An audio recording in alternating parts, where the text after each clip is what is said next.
The alien ship named Whispered Shadow floated quietly at the edge of the human solar system. Its dark hull absorbed nearby light, making it nearly invisible against the blackness of space. Inside the ship, Captain Zorn stood tall on the command deck. His four eyes blinked in sequence as he studied the main screen. "Are we still undetected?" he asked, his voice a low rumble. Officer Tenley, responsible for keeping the ship hidden, nodded. "Yes, Captain. Our cloaking technology remains effective. The humans have no idea we are watching them." Captain Zorn had visited many star systems and observed many species taking their first steps into space. This was routine work for the Veldari, watching, learning, and reporting back to the Veldari Alliance about potential new civilizations. Usually, these missions were boring. New spacefaring races were typically peaceful, focused on science and exploration. "Begin the deep scan of their military vessel," Zorn ordered. "I want to know everything about their technology level." The target was a human ship labeled USS Dauntless that patrolled the space between the red planet and the asteroid field beyond it. The vessel moved with purpose, clearly on some kind of security mission. It was smaller than the Veldari ship but had a sleek, aggressive design that made Captain Zorn uneasy. "Scanning now, Captain," said Science Officer Zin Locke, his slender fingers dancing across the control panel. Green light from the scanner washed over his gray skin. "This will take approximately 6 minutes to complete." Captain Zorn nodded and turned to look at the image of the human ship. These humans have moved quickly from their first moon landing to building real warships. Most species take centuries to make such progress. "Perhaps they are not as violent as their history suggests," Officer Tenley said hopefully. "Many races outgrow their violent tendencies when they reach for the stars." Captain Zorn wished he could believe that. The Veldari had studied Earth's broadcasts for decades. Human entertainment was filled with stories of war and conflict. Their news showed the same. The Veldari Council wanted to know if humans would bring their violence into space or if they had evolved beyond it. On board the USS Dauntless, Lieutenant Commander Frank Miller stared at his console with growing concern. Something was wrong with the sensor readings. He adjusted several settings and ran a diagnostic check. "Is there a problem, Lieutenant Commander?" Captain Laura Bennett asked, noticing his focused expression from her command chair. Frank hesitated before answering. "Ma'am, I'm picking up an unusual energy pattern at the edge of our sensor range. It appeared for just a moment, then vanished." "Space debris?" the captain suggested. "No, ma'am. It was too organized, too purposeful. And now..." He paused, adjusting his controls again. "Now I'm detecting what seems to be an active scan directed at our ship. Someone or something is scanning us extensively." Captain Bennett straightened in her chair. This patrol was supposed to be routine, just showing the flag near the Mars colonies and making sure the shipping lanes remained safe. Nothing in the mission briefing had mentioned potential first contact. "Yellow alert," she said calmly. "Don't power weapons, but bring shields to standby. Communications. Broadcast standard greeting package on all frequencies." The bridge crew moved with practiced efficiency. They had drilled for this scenario dozens of times, though few believed they would ever actually encounter alien life. Ensign Rita Johnson at Communications sent out the carefully crafted message of peace and friendship that Earth's best linguists and psychologists had designed for first contact scenarios. "No response to our transmission, Captain," Rita reported after a minute. "Keep broadcasting," Captain Bennett ordered. She turned to her first officer. "Commander Greg Watson, what's your assessment?" The tall, serious man frowned slightly. "If they're scanning us but not answering our hails, they're either unable to understand our communications or they don't want to be detected. Either way, I don't like it." Back on the Veldari ship, alarm bells suddenly sounded. "Captain," Zin Locke called out, his voice higher than normal. "We've been detected. The human ship is broadcasting some kind of message and has activated defensive systems." Captain Zorn moved quickly to the science station. "How is this possible? Our cloaking technology should be beyond their detection capabilities." "It appears our scanning beam created a temporary vulnerability," Zin Locke explained, his hands moving rapidly over the controls. Their sensors are more advanced than we expected. Show me the scan results, Captain Zorn demanded. The main screen filled with detailed information about the human vessel. As the data appeared, a heavy silence fell over the Veldari bridge. What they saw defied all their expectations. This cannot be correct, Officer Tenley whispered. Run the scan again. Zinlock shook his head slowly. I already did, 3 times. The results are accurate. Captain Zorn stared at the screen in growing horror. The human ship was built primarily for war. It carried projectile weapons that could accelerate metal to incredible speeds. It had missiles with nuclear warheads. It possessed energy weapons, similar to Veldari technology but designed specifically to destroy rather than disable. Most disturbing of all were the ship's defensive capabilities, multiple layers of shields, armor plating that could withstand tremendous damage, systems with backups that had their own backups. Why would an emerging species build such things? Officer Tenley asked, voice trembling. They have barely left their planet. They should be focusing on exploration ships, science vessels perhaps. Basic defense, this is a warship designed to survive sustained combat. Captain Zorn scrolled through more data, his unease growing. The crew themselves scanned their biology. Zinlock brought up the biological scans, and the Veldari officers stared in disbelief. The humans wore subtle enhancements, neural implants, to process information faster. Nanites in their bloodstream to repair injuries reinforced skeletal structures. They've modified themselves for war, Captain Zorn said quietly. Their natural biology wasn't lethal enough. On the Dauntless, Frank Miller continued to monitor the mysterious signal. Captain, the scan is intensifying. They're looking at everything. Our weapons, our shields, even our life support systems. Captain Bennett frowned. This wasn't standard procedure for a friendly contact. Can you locate the source precisely? Working on it, ma'am. Frank's fingers flew across his console. Got it. Bearing 047 Mark 2113, approximately 500,000 kilometers distant. On screen, Captain Bennett ordered. The main view screen showed empty. Space. There's definitely something there, Frank insisted. The sensors confirm it. Captain Bennett stood up. Whoever you are, she said firmly, addressing the empty screen. We know you're out there. We come in peace and wish to establish friendly relations. Please respond. In the Veldari ship, Captain Zorn made his decision. Disengage scanning beam. Prepare to leave this system immediately. We must inform the Alliance about what we've discovered. As the scan ended, Frank Miller looked up from his station. Captain, they've stopped scanning us. I think they might be preparing to leave. Captain Bennett sat back down, her expression troubled. So our first contact might end before it even begins. Keep broadcasting our message. Let's hope they decide to answer before they go. Captain Zorn took one last look at the human vessel on his screen. The Veldari had always believed that advanced species naturally evolved beyond violence. The humans challenged that belief. They had taken their violent nature and enhanced it with technology. What kind of species, he wondered aloud, build ships of war as their first step into the stars? Science officer Zinlock could not stop staring at the scan data. His hands trembled slightly as he organized the information for his report to the Veldari High Council. What he had discovered about the human warship USS Dauntless disturbed him deeply. Captain Zorn, I have completed my analysis, Zinlock said, his voice barely above a whisper. Captain Zorn moved closer to the science station. The rest of the bridge crew pretended to focus on their duties, but all were listening carefully.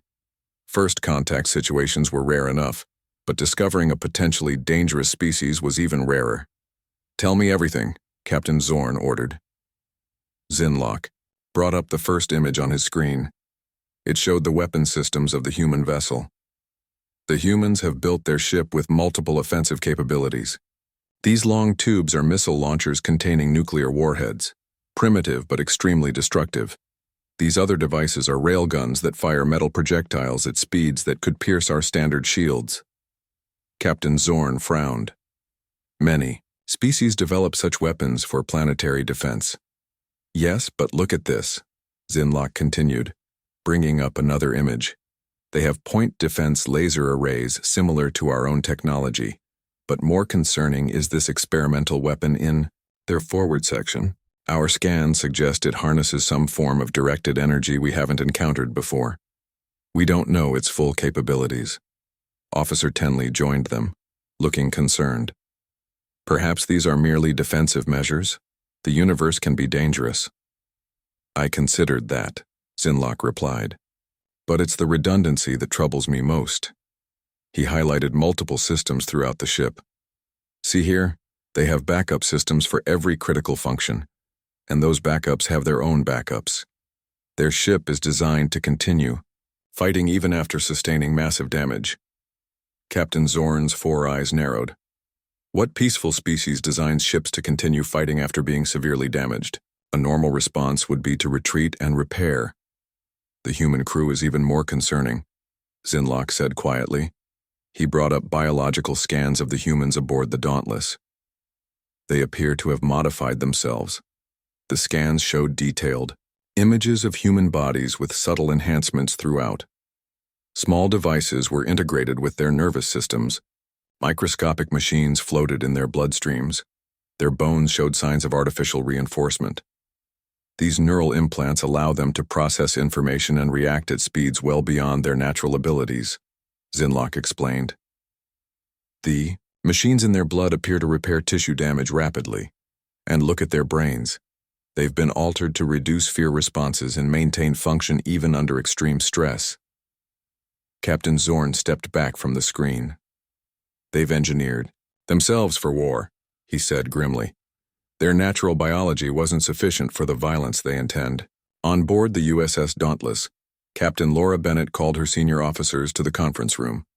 The strange scanning incident had everyone on edge, and she needed her team's best thinking. What do we know for certain? She asked once everyone was seated. Lieutenant Commander Frank Miller spoke first. An unknown vessel, approximately 500,000 kilometers from our position, conducted an extensive scan of our ship. The scan was far more detailed than any of our own scanning technology can achieve. It examined everything from our weapon systems to our biology. And they're still out there? Captain Bennett asked. Yes, ma'am, Frank confirmed. They've stopped scanning us, but our sensors detect subtle energy readings consistent with a ship maintaining position. They're watching us, said Commander Greg Watson, the first officer. The question is why? Security Chief Alan Rodriguez leaned forward. We should assume hostile intent. No peaceful contact begins by secretly scanning a military vessel. Captain, Bennett shook her head. I disagree. If they meant us harm, why scan us first? They could have attacked without warning. Unless they were assessing our threat level, Alan countered. Dr. Olivia Kent, the ship's chief medical officer, had been quiet until now. There's another possibility, she said. What if they're afraid of us? Everyone turned to look at her. Think about it, she continued. An unknown species encounters humans for the first time. They scan one of our warships and see weapons, reinforced hulls, and crews with neural enhancements. From their perspective, we might appear quite threatening. Captain, Bennett considered this idea. You may be right, Doctor. Frank, keep broadcasting our greeting message. Add additional peaceful assurances. Make it clear we detected their scan, but harbor no ill will. Back on the Veldari ship, an alarm sounded. Captain, Officer Tenley called out. The human ship is sending another message. They've directly acknowledged our presence. Captain Zorn moved quickly to communications. What are they saying? It's a simple message in mathematical sequences, followed by images, Tenley reported. Basic greeting protocols. They're saying they come in peace and wish to establish communication. Can this be trusted? Captain Zorn asked, looking at Zinlock. The science officer hesitated. It contradicts their obvious military preparations. Either this message is deceptive, or there is context we don't understand. Captain Zorn made his decision. Send a compressed data burst to the Veldari High Council. Include all scan data and our preliminary analysis. Request immediate guidance.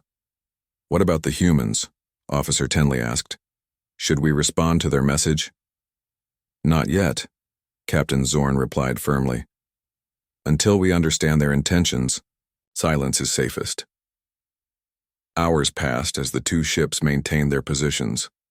On the Dauntless, the crew continued their attempts at communication while monitoring the alien vessel.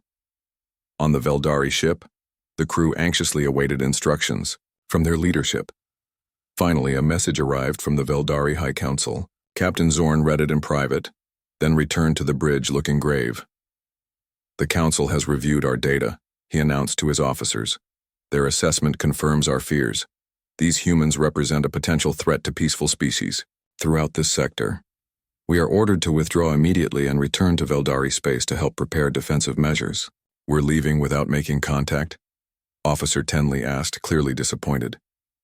"The Council believes direct contact would only alert them to our concerns," Captain Zorn explained. "They want us to depart while maintaining our cloak. The humans must not track us back to Veldari space." As the Veldari crew prepared for departure, Engineer Movic approached Captain Zorn privately. "Captain, there's something you should know," he said nervously. "The human ship's sensors are more advanced than we realized. When we activate our faster-than-light drive, there will be an energy surge our cloak cannot fully mask. They will detect our departure." Captain Zorn's expression darkened. "How long will we be detectable?" "Only a few seconds," Movic replied. "But it will reveal our position and heading." "We have no choice," Captain Zorn decided. "Begin departure sequence. We must warn our people about what we've discovered here today." On the Dauntless, Frank Miller suddenly straightened in his chair, eyes fixed on his console. "Captain, I'm detecting an energy buildup from the alien vessel. It appears they're preparing to leave." The message from the Veldari High Council spread quickly among the 17 members who governed the Peaceful Alliance of Worlds. Elder Sora, the head of the council, read the report from Captain Zorn with growing alarm. The detailed scans of the human warship painted a frightening picture.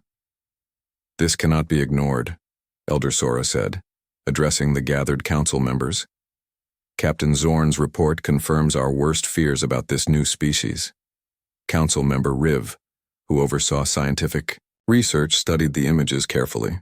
"These humans have designed their ships for extended combat. Look at the weapon placements, the reinforced hull sections, the redundant systems. This is not a vessel of peace." "And their bodies," added Council member Tala, the medical expert. "They have altered themselves with machines. Their natural form was not lethal enough, so they enhanced it." Elder Sora stood up slowly. "The evidence is clear. These humans are preparing for expansion. Their history shows countless wars among themselves. Now they look to the stars. We must prepare our defenses." While the Veldari Council debated in fear, light years away on Earth's Jupiter diplomatic station, Ambassador Kathy Martinez noticed unusual communication traffic. The slender woman with short brown hair had been Earth's leading diplomat for over 5 years. She had a talent for understanding other cultures that had made her the natural choice to lead humanity's first diplomatic outpost in deep space. Kathy frowned at her communication screen. "That's strange," she murmured. Her assistant, John Lewis, looked up from his own work. "What's wrong?" he asked. "There's an unusual pattern of subspace disturbances coming from beyond Neptune's orbit," Kathy explained. "It looks like concentrated data transmission, but it's not using any human communication protocols." John moved to look at her screen. "Could it be natural phenomena?" "No," Kathy said firmly. "Too organized, too purposeful. This is communication, John. I think we may have visitors." She tapped her communication panel. "Connect me to Earth Command, please, priority channel." Minutes later, Kathy was speaking with Admiral William Garcia. His weathered face looked tired, even on the high-resolution screen. "Ambassador Martinez, what can I do for you?" he asked. "Admiral, are any of our vessels conducting unusual scans in the outer system?" Kathy asked directly. The Admiral's expression changed slightly. "Why do you ask?" "Because I'm detecting what appears to be non-human communication activity," she replied. "If we have first contact potential, I need to know immediately." Admiral Garcia sighed. "The USS Dauntless reported an incident yesterday. They detected an unknown vessel that scanned them extensively but did not respond to communication attempts. Kathy felt a chill run down her spine. First contact was humanity's most carefully planned scenario, with protocols designed by hundreds of experts. And it was happening now, unscheduled and unprepared. "Admiral, this is exactly what we wanted to avoid," she said urgently. "Their first impression of humanity is a warship. We need to fix this immediately. Put me in touch with the Dauntless." Back on the Veldari ship, Captain Zorn watched as his crew prepared for departure. The faster-than-light drive hummed as it charged. Soon they would leave this dangerous system and return to warn their people. "Drive is at 80% charge, Captain," reported Engineer Movic. "We can depart in 2 minutes." "Good," Captain Zorn replied. "Maintain cloak integrity. The humans must not—" "Captain," Officer Tenley interrupted. "I'm detecting a new transmission from the human ship." Captain Zorn frowned. "Ignore it. They are trying to delay our departure." "Sir," Tenley insisted, "this transmission is different. It's coming through on diplomatic frequencies and is using universal greeting protocols. It appears to be from someone called Ambassador Kathy Martinez." Captain Zorn hesitated. The Veldari respected proper diplomatic channels. To ignore such, a direct communication went against their cultural values. "What does this ambassador say?" he asked reluctantly. "She requests peaceful dialogue and apologizes for the misunderstanding. She says the warship was not meant to be our first contact with humanity." Before Captain Zorn could respond, Engineer Movic called out, "Drive at 90%. 1 minute to departure." Captain Zorn made his decision. "We follow the Council's orders. Prepare for jump." On the Dauntless, Frank Miller's eyes were fixed on his console. "Captain Bennett, the alien vessel is powering up what appears to be some kind of faster-than-light drive. They're preparing to leave the system." "Captain," Bennett stood up from her chair.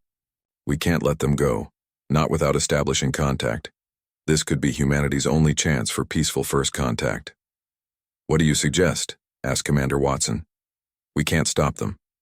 Captain Bennett turned to her communications officer. "Is Ambassador Martinez still on the channel?" "Yes, ma'am," Rita Johnson replied. "Put her through to the main screen." Ambassador Martinez's face appeared.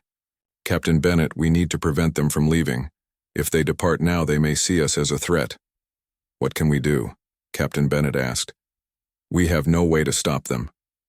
"We do have one option," said Chief Engineer Paul Wright, who had been listening quietly. "The quantum entanglement communicator." Everyone turned to look at him. "It's still experimental," Paul explained, "but it can maintain communication regardless of distance. If we can attach a quantum particle to their ship before they jump, we could continue talking to them even after they're gone." "Do it," ordered Captain Bennett. Paul rushed to his station and began typing rapidly. "Targeting their drive system now. Quantum particle stream activating." On the Veldari ship, an alarm suddenly blared. "Captain!" shouted Engineer Movic. "The humans are targeting us with an unknown energy beam." "Weapons?" asked Captain Zorn, alarmed. "No," replied Movic, studying his readings. "It's not damaging our systems. It appears to be attaching something to our drive." "Is it dangerous?" "I don't think so," Movic said, sounding confused. "It's just a stream of quantum particles." Captain Zorn didn't understand the purpose of this action, but he was unwilling to delay further. "Proceed with jump." Now, the Veldari ship shimmered and then vanished in a flash of light, leaving only empty space behind. On the Dauntless, the bridge crew watched the alien ship disappear. "Did it work?" Captain Bennett asked. Paul checked his instruments. "Quantum link is stable. They can go anywhere in the galaxy and we'll still be able to communicate with them." "Ambassador Martinez," Captain Bennett said, turning back to the screen. "The ball is in your court now." At the Jupiter diplomatic station, Ambassador Martinez nodded and took a deep breath. This was what she had trained for all her life. "Open quantum communication channel," she ordered. "Let's see if they're listening." On the fleeing Veldari vessel, now accelerating through subspace, Officer Tenley looked up in shock. "Captain, we're receiving a transmission, but that's impossible. We're in faster-than-light travel." "How?" demanded Captain Zorn. "Unknown," replied Tenley. "The quantum particles they attach to our drive somehow maintain a communication link regardless of distance." Captain Zorn felt a new wave of fear. This technology was beyond even Veldari science. These humans were more advanced than they had estimated. "What does the message say?" he asked quietly. "It's from Ambassador Martinez again. She says, 'We understand your fear. We come in peace. Please talk with me.'" Captain Zorn stared at the message on the screen. The humans had technology that could reach across space itself. They had warships built for extended combat. They had modified their own bodies for efficiency in battle. And now they wanted to talk peace? He looked around at his nervous crew. The council had ordered them to return home with their warning. But what if there was more to understand about these strange, contradictory humans? "Slow to sublight speed," Captain Zorn ordered suddenly. "We will listen to what this ambassador has to say."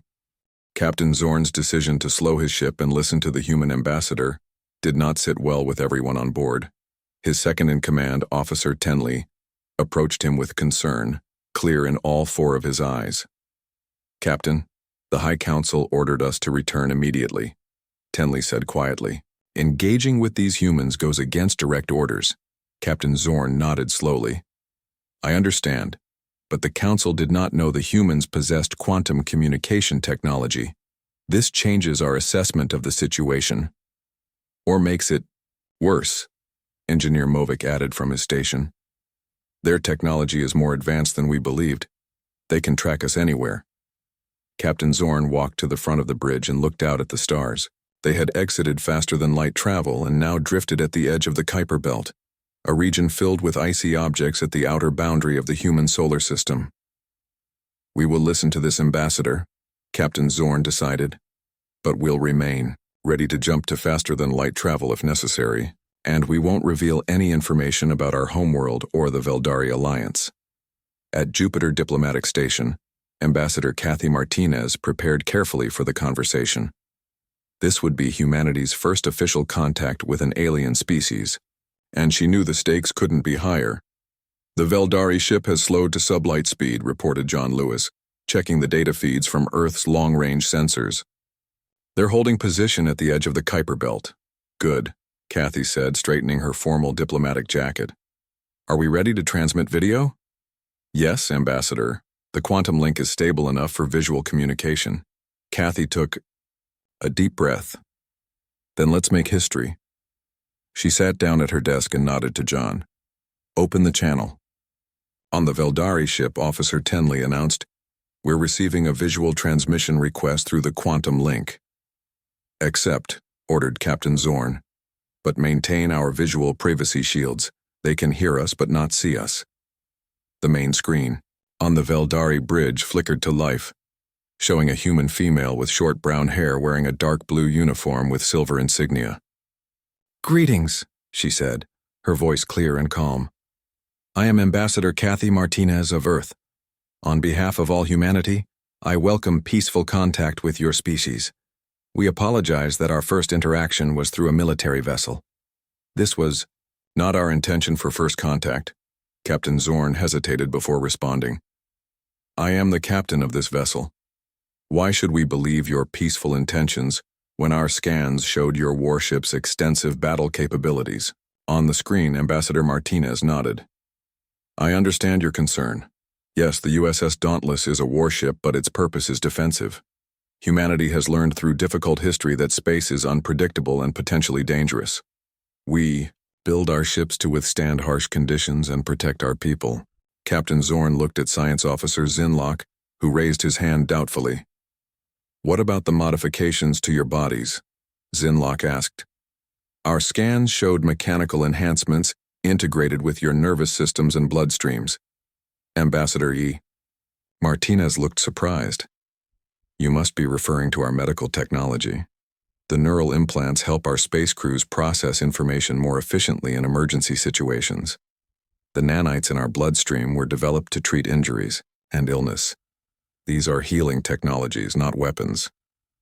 Captain Zorn and his officers exchanged glances. Could the humans be telling the truth? Or was this clever deception? Before they could respond, Engineer Movik suddenly called out, "Captain, I'm detecting multiple objects approaching our position at high speed." Captain Zorn turned sharply. "Human vessels?" "Yes," confirmed Movik. 3 ships on intercept course. One appears to be the Dauntless. The others are larger. On the screen, Ambassador Martinez looked to someone off camera, then turned back with concern. "Captain, I'm being informed that Admiral Garcia has dispatched vessels to your location. This was not my recommendation. Please do not be alarmed. Your actions contradict your words of peace," Captain Zorn said coldly. "End transmission. Prepare for immediate jump to faster-than-light travel."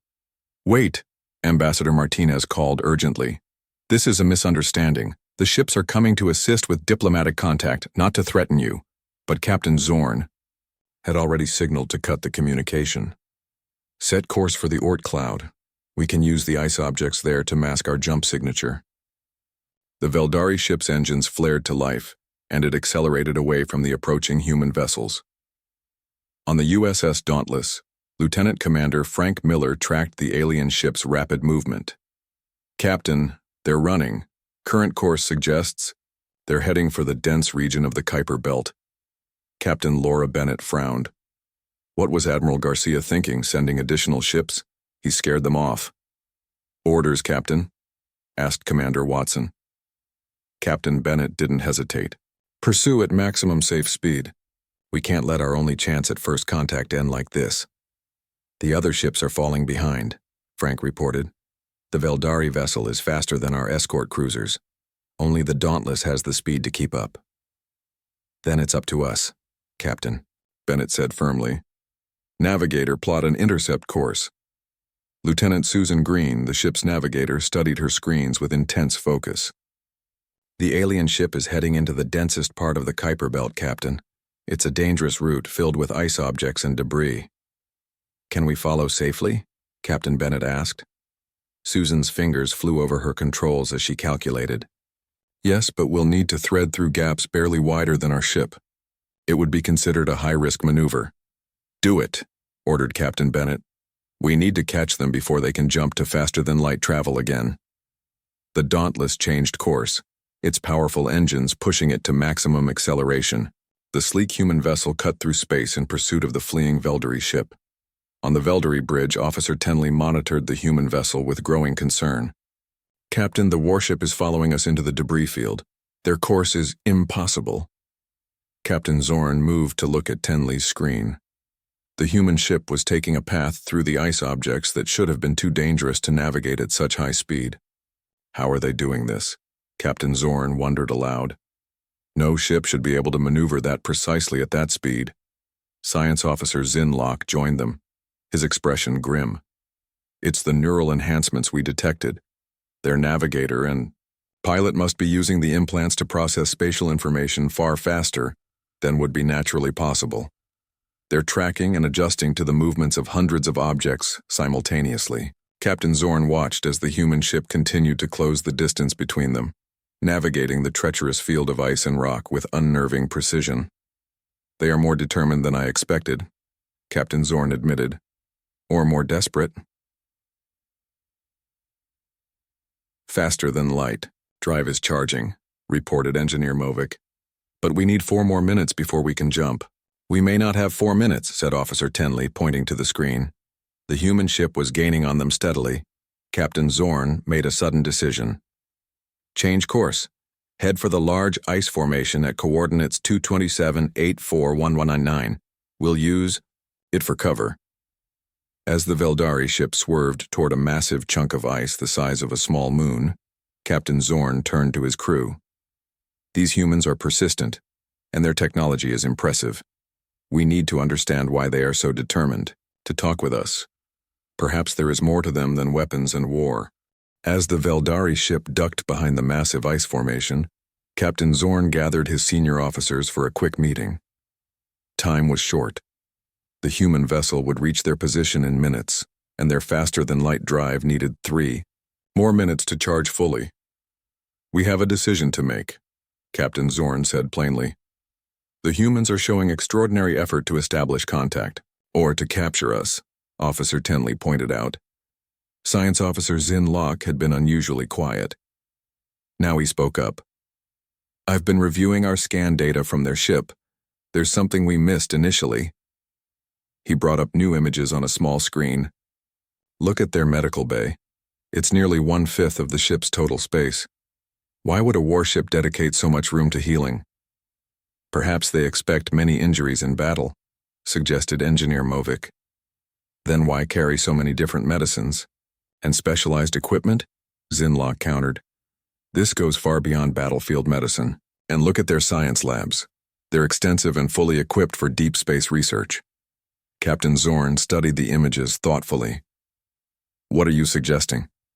"That we may have misunderstood the humans' purpose," Zinlock replied. "Yes, they have weapons and defenses. Yes, they have enhanced their bodies. But perhaps these aren't primarily for aggression." Before anyone could respond, a message came through on the quantum link. It was Ambassador Martinez again. "Please respond." Her voice came clearly through the speakers. "We mean you no harm. The USS Dauntless has been instructed to maintain distance once they reach you. We only wish to talk." Captain Zorn looked at his officers. "The High Council ordered us to return with information about the humans. Perhaps the best way to understand them is to allow this meeting." "What if it's a trap?" Tenley asked. "Our scans showed their weapons are powerful but shorter range than ours," Engineer Movic noted. "If we keep sufficient distance, we can jump. To faster than light travel if they become aggressive."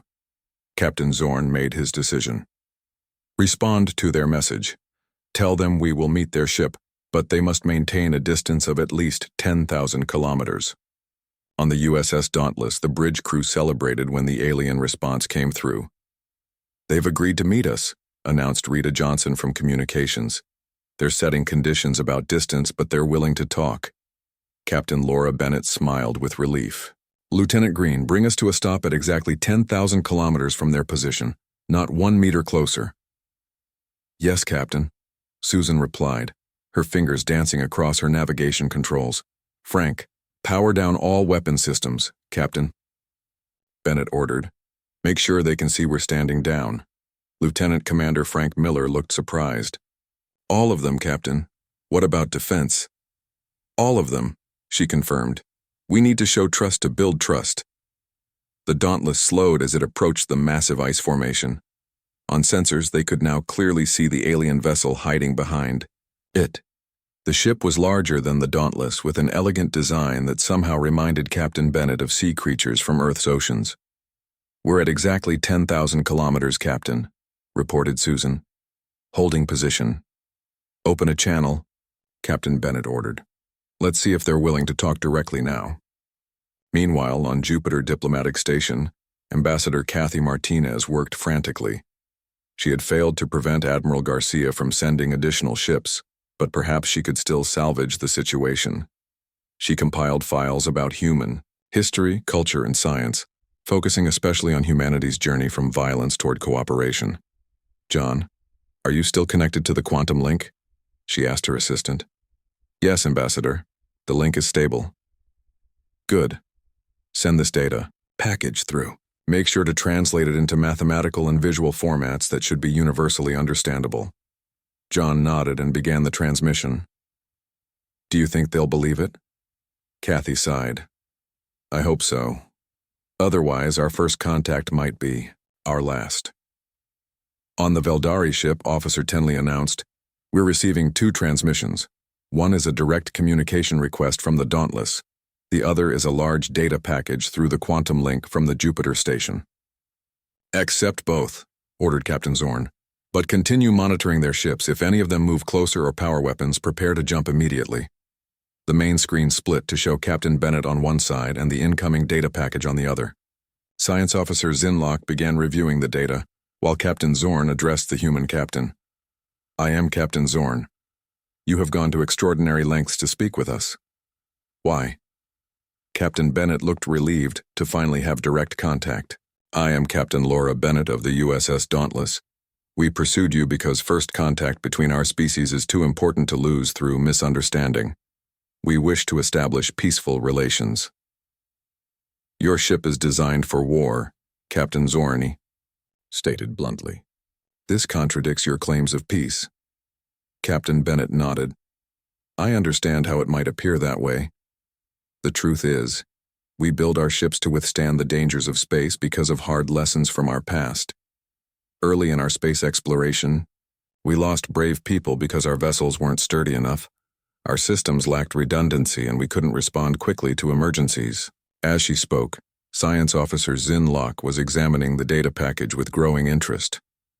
Captain, he interrupted, you should see this. The data contained historical records of human space accidents, the explosion of early rockets, the loss of space shuttles, astronauts who died when their equipment failed. There were also records of how humans had slowly modified their technology and eventually themselves to overcome these challenges. They built redundant systems because space itself nearly killed them many times, Zinlock explained. The bodily enhancements began as medical technology to keep their space travelers alive. Captain Zorn turned back to the screen where Captain Bennett waited patiently. Your weapons? He asked. Space contains unknown dangers, she replied. We hope to never use them, but after almost losing our first deep space expedition to an unexpected asteroid field, we decided never to send our people out unprepared again. Captain Zorn was quiet for a moment. Then he asked, if you seek peace, why pursue us with such determination? Captain Bennett smiled slightly. Because meeting new life, new civilizations is our greatest dream.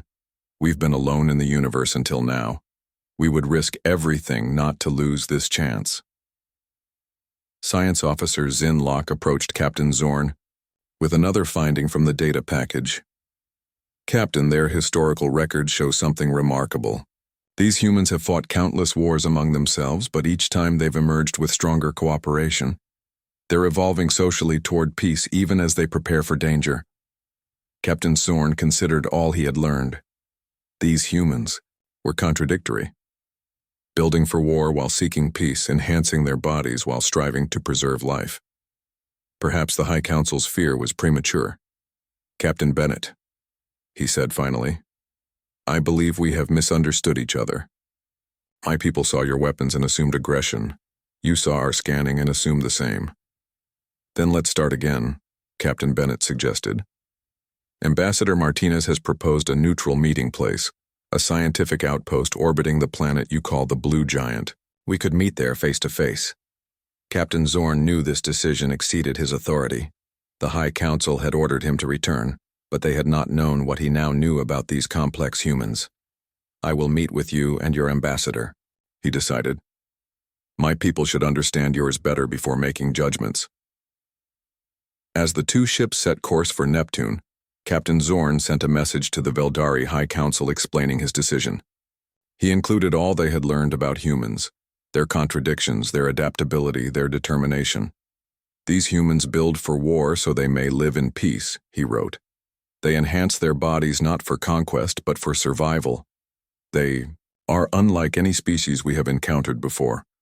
They are dangerous, yes, but perhaps not in the way we first believed.